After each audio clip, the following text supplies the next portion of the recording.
discipline. And now we might know one reason why the MVP is ready to move teams. Harden has reportedly been upset with the Rockets making decisions without substantial input from their star players. So, Shannon, should Houston have given him more input?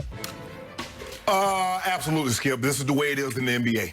And this is what happens, Skip, when you get into a business and you don't fully understand or have the grasp of what that business entails. Now, he's a billionaire. Looking at his estimate, worth a little over $4 billion.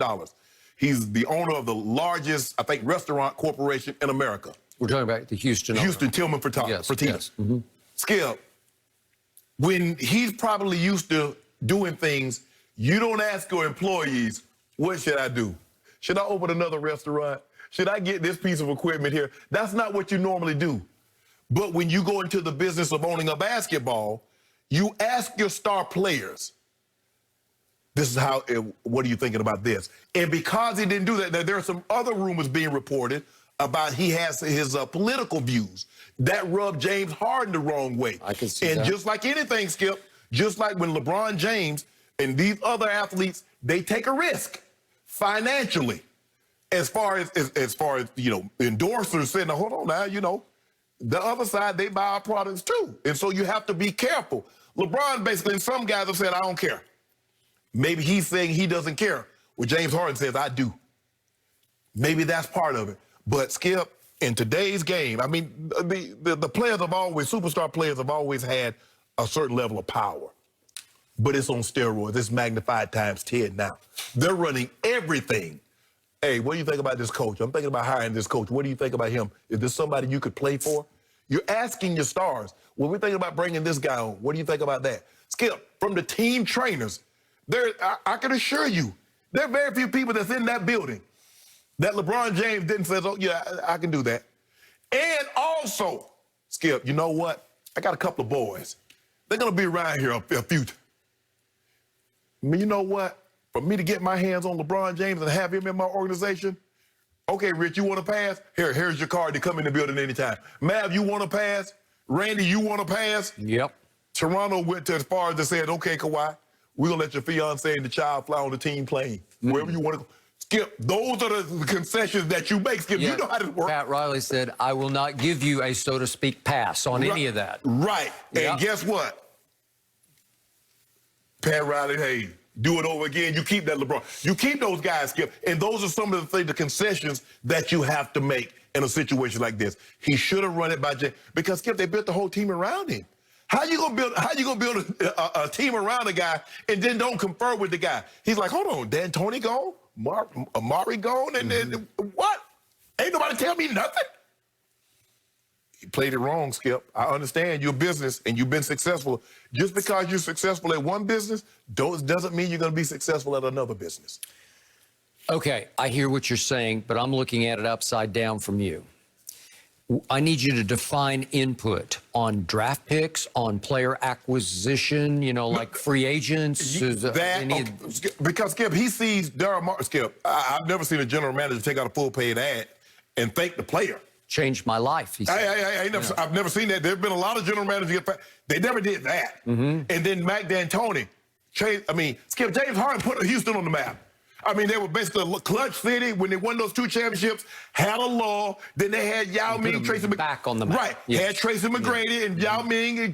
But they was a doormat. Skip, nobody talk about those Houston Rockets until they got that guy. Okay.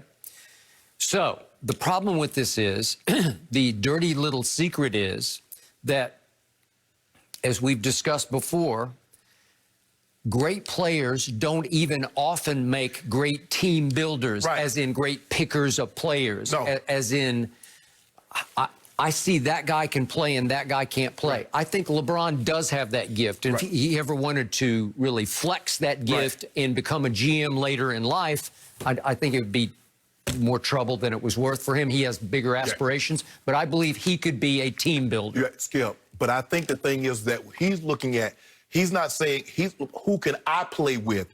You're making these moves. Okay. You need to run this by, I can play. Now, you're right. picking a player that's like, okay, I'm not on the team. I can't help this team win the game by shooting baskets. Yeah, I think a lot of those guys are terrible at picking talent because they think it's easy. It came easy for them. That is correct.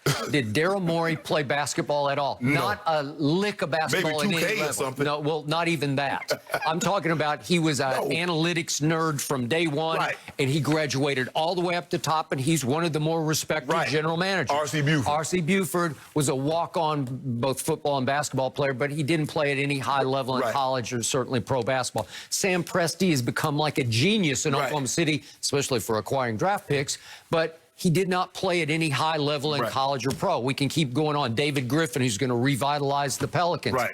Didn't play basketball. And we go all the way back to the greatest player who ever played, Michael Jeffrey Jordan in Chicago, and his GM that he fell completely apart with was Jerry Krause, who didn't play a lick of anything. I don't care what anybody said. He was about 5'4", you know, and he didn't play. They said he played baseball. I have a hard time believing that.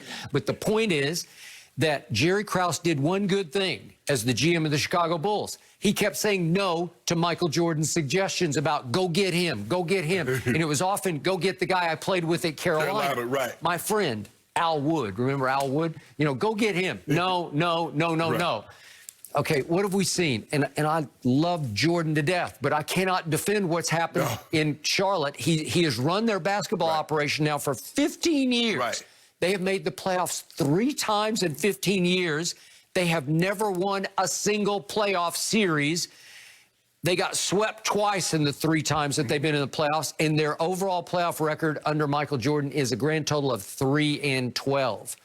That is horrendously bad, and the only reason he doesn't get fired is because he owns the team. Yeah, you can't fire him. And it's hard to fire the GOAT to me. You know, like nobody's going to make a case, get him out of there. Well, he's the greatest player ever played. Okay, so, but that shows you that the greatest player is not the greatest picker of players or team builder. I think the thing is, Skip, about what James Harden is like, okay, if you're going to make these moves, at least confer with me. I'm not saying, I'm not going to fight you and says, okay, you shouldn't do it, but at least run it by me. Oh, Daryl Morey. Maybe James could have talked Murray into staying. Maybe he could have talked D'Antoni. Because, Skip, I mean, come on now. Stephen Silas deserved to get an opportunity.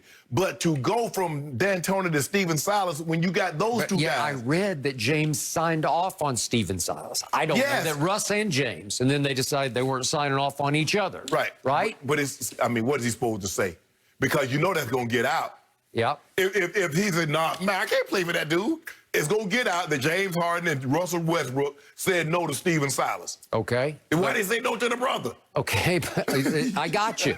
Unless you think he won't work as your head coach, well, then you should make a little stink and take a stand. When they talk about it, well, he came in and said ball movement. Well, that was, if he'd said that from the jump, that would have been a no-go. Ball movement with those two guys?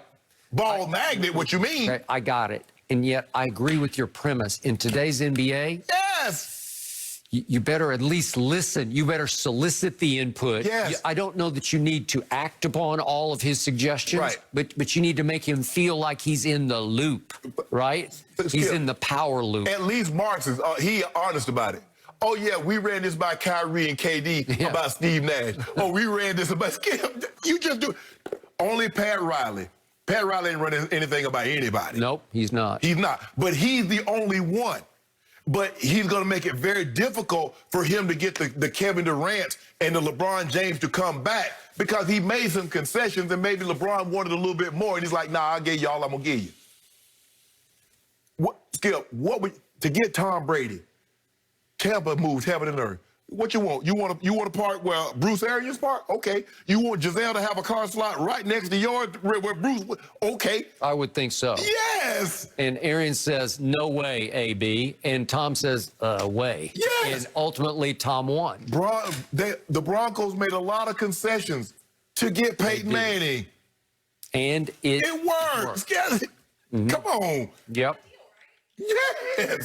You earn it. I mean, you want that respect. I hear you guys. These big movies. Skip, what they do for to get an A-lister? You're like, nah, we can't do that. Whatever food, whatever hangout spot. I mean, you got to do what you got to do. They built Michael Jordan a court.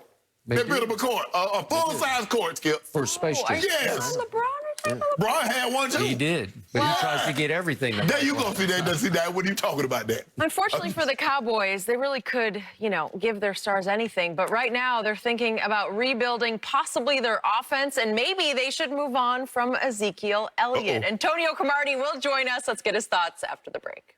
No mercy, no mercy.